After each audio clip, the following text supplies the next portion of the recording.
guys, I hope you had a good day. I'm really excited to be doing this talk. It is an area that is very close to my heart, so I've been really looking forward to it. My name is Olivia Adhiambo. I'm an environmental planner by profession. I studied a Bachelor of Science in Environmental Science and advanced at master's level to do an environmental planning and management course. That is a Master of Arts. My path to environmental advocacy started 10 years ago. I joined the NGO world 10 years ago. As a young and enthusiastic and eager to learn, as a young person who was enthusiastic and eager to learn, I delved into literally everything, right from research to community engagement and later to advocacy.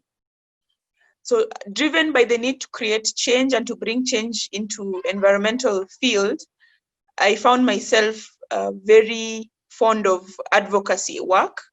Engaging with decision makers came very easily for me.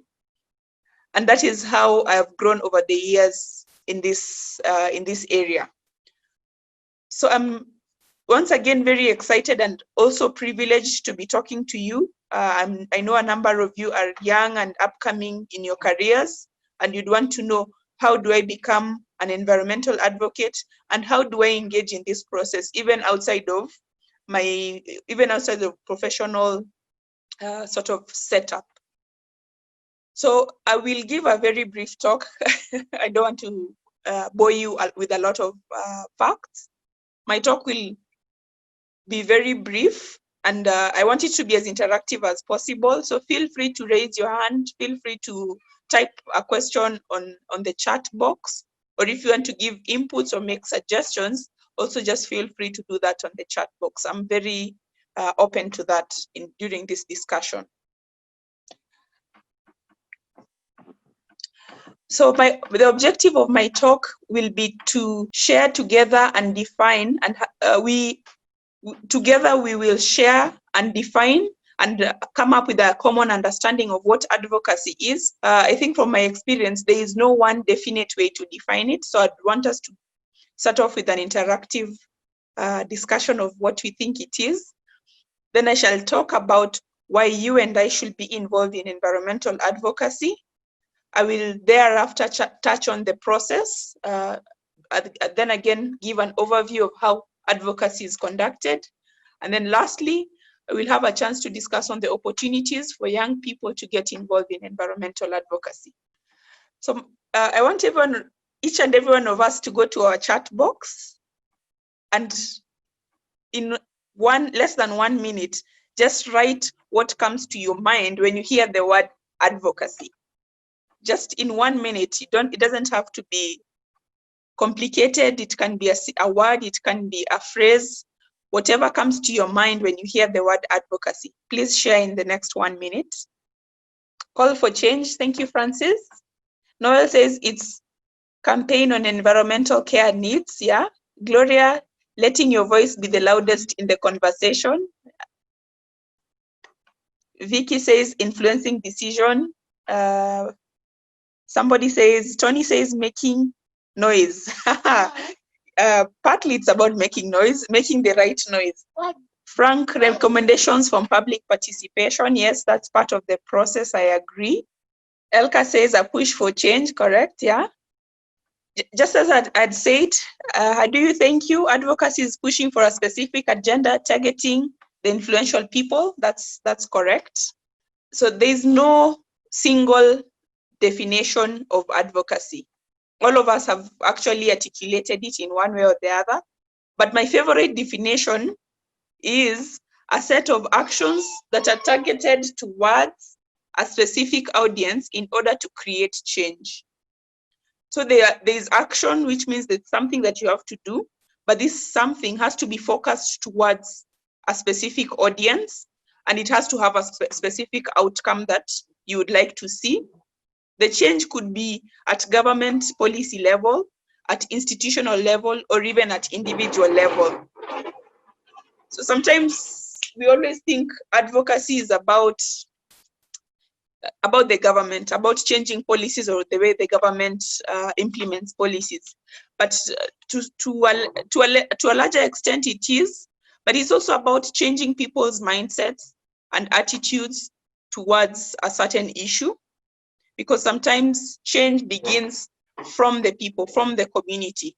And here I'm using community very broadly to refer to you and me. It doesn't necessarily have to be a rural setup, in a rural setup, but community can also be you and me who are within the urban setup. Next slide, please. So why should we get involved? I believe all of us are here because we care about the environment and we want to see changes about our surrounding or the environment. So advocacy is about seeking change and making things better for the things that are close to our hearts. And we know that the environment is vital for our survival. We depend on the environment for food, for energy, water, air, medicine, among other things.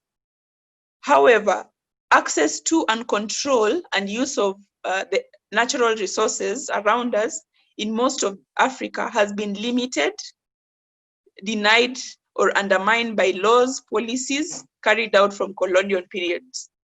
So advocacy is therefore an action or a set of actions that involves changing or shaping legislation, seeking change or securing social justice.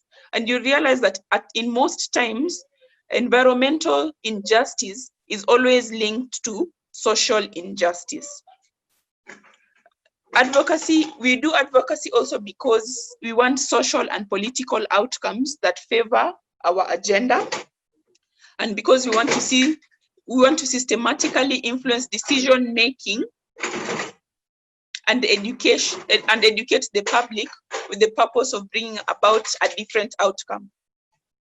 It is important to note that effective advocacy often takes place from the local level up, and as such, civic involvement is extremely important. So the process of advocacy. The process can be as random as you want it to be, and it can be sparked by anything. I've just been reflecting on the current situation in the United States. It was sparked by a single incident, but this has been an issue that has been brewing for over centuries. So it can be as random as that. Something sparks and people are on the streets demonstrating, people are on Twitter and on social media sharing their views and demanding action from their leaders. However, the most effective advocacy has to be strategic, and it has to have a structure. And the steps that I've outlined in this slide are what you need to really just be effective in your advocacy initiative. The first and foremost thing is you have to know what you're advocating for. You cannot just wake up today and say, hey, I want to advocate for the degradation of Nairobi River, without first understanding what will be my goal, what will be the big outcome that I want to see from this advocacy. What are my aims and objectives? So these must be informed by facts, and therefore research must be done before you begin your advocacy. You cannot go out and demand change without facts, because that will be the first point where your advocacy will be attacked. Identify your target audience as well as your partners. You need to ask yourself and reflect, whom do I need to push or to lobby in order to take action and to create the change that I want to see? And who do I need to be on my side to push this agenda? Please note that it is not a one-man action, it is a collective action. Define and refine your message to your target audience. When I think of target audience and the messaging, I reflect on a scenario that we always call the elevator pitch. Imagine yourself in an elevator and you meet the person who will bring about the change you want to see. What would you say to this person? Will you remove the 200-page research that you did and tell them to go and read it? Of course, they'll dump it immediately. You're out of sight. So for any successful advocacy, you always have to have your elevator pitch message at the back of your mind. If you meet the Minister of Environment and you have less than 2 minutes to share your message, what would that message be? And how would you frame it in a way that they won't forget it after the minute you walk away from them? The next thing you need to take note of is the political context and decide how you can maximize on it. By political context, I mean what is going on in the political arena, because oftentimes they're the people who we are targeting to bring about change. You do not want to lobby a member of parliament for a policy change when parliament is off session. You may not achieve your objectives if that is the kind of strategy you take. You need to time your advocacy action to ensure that it receives maximum attention. What I mean by this is, what is the current, you can think of the latest hot news. Right now, there's a lot of attention being given to racism. So if your agenda was to address issues related to racism, you definitely get the audience. You definitely push your agenda to the farthest limit. As you refine your objectives and your target audience and you define your message, you also need to think of the tools and the tactics you will use to be able to achieve your objective. By this, I refer to the communications tools, and we shall look at this in the next slide. And last but not least, develop an activity plan such that you have timeframes for doing specific targeted actions. Then continuously monitor your progress. You'll not know whether you're progressing unless you take a step back to look at where you've come from and where you're going. Again, thinking of advocacy as a long-term process, you may need to take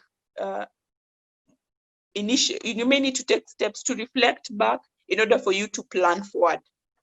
So how can young people get involved in advocacy for environmental change? You need to think of, when you think of the how, you need to think of what tools do you as a young person have at your disposal. And this is very simple. It's as simple as phone calls and letters to your target audience. Are you targeting your CS for environment and forestry? Are you targeting a member of parliament? Or are you simply targeting your representative in your neighborhood? Meetings and events provide an opportunity for you to speak about your issue. Note that at this point, you've already refined your message, you already have the facts backed by your research, and you already have your elevator pitch. So in any meeting where there's your relevant audience, you're able to speak up and articulate that advocacy issues that you want to be addressed. Newsletters are also a tool at your disposal. Newsletters from organizations, they usually have a far-reaching effect in terms of reaching communities, reaching individuals, to create awareness about your advocacy issue. Remember from our previous slide, we said that it is a civic process that needs buy-in. So people need to know what is the issue and why is it an issue. Organizing site visits. And why do we do that? Because seeing is believing. If you tell me today that a forest is being degraded, it's different from you taking me to that forest and showing me the extent to which the degradation is happening. So organizing site visits, or even taking videos, because we are in an era of social distancing. You can use your camera to capture the issue and share it in different platforms. Public consultation. A lot of government processes right now call for public consultations, right from budgeting processes, policy reviews. So take advantage, be on the lookout for those advertisements, and be ready to share your elevator pitch. And partnership. Remember, it is not a one-man show. There is no one hero in advocacy. It takes the effort of all to achieve success in advocacy.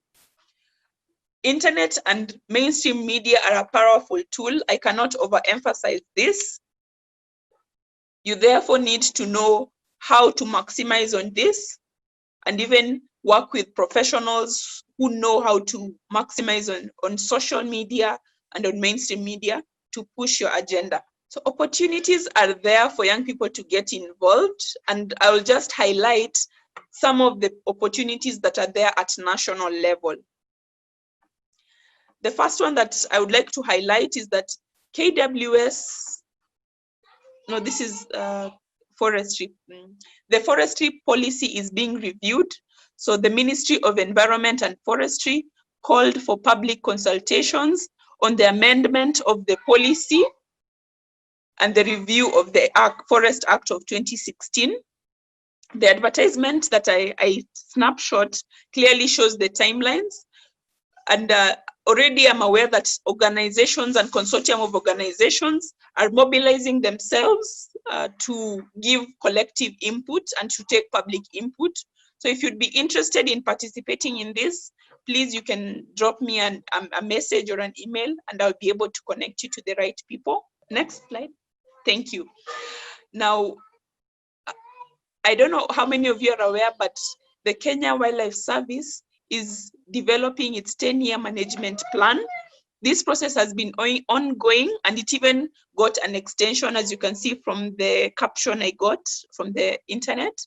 So the Ministry of Tourism extended the public consultation process until the end of June. So this, again, is an opportunity where your voice can be heard in terms of how Nairobi National Park can be managed better.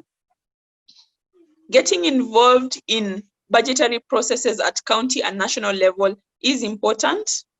There's a saying that goes that, show me where your money goes and I will show you your priorities.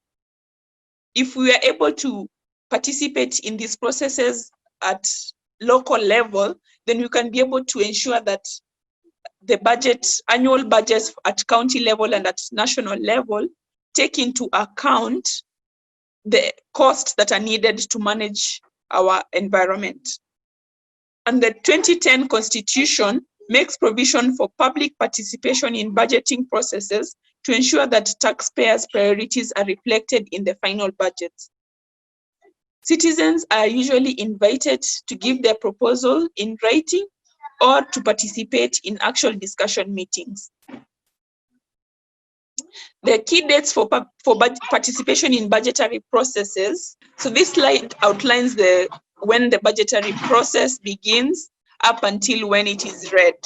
But the key dates to note for public participation are 1st of March, and this is when the deadline for budgetary policy statement is to be availed to the public, and on 30th of April, where the budget proposals are submitted to Parliament and county assemblies, respectively, for consultation.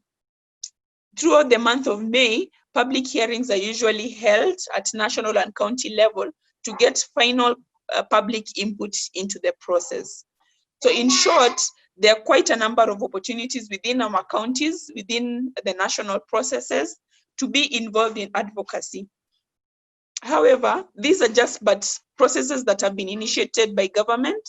There are also processes that you as an individual or as a collective group can initiate depending on what issue you want to bring to the eye of the public. An important place to begin in advocacy would be to find out, for example, how much has been allocated to environment in the current budgetary period in your specific county and at national level. Then ask yourself, is it enough? Is it addressing the real issues at hand? And how can it be made better for the next budget cycle? Again, these are just examples of national processes. So please don't limit yourself to only the national processes. Think of issues that you want to be brought to the attention of your leaders. Organize yourselves into groups. Go through the advocacy steps that I've outlined and bring those issues to the forefront.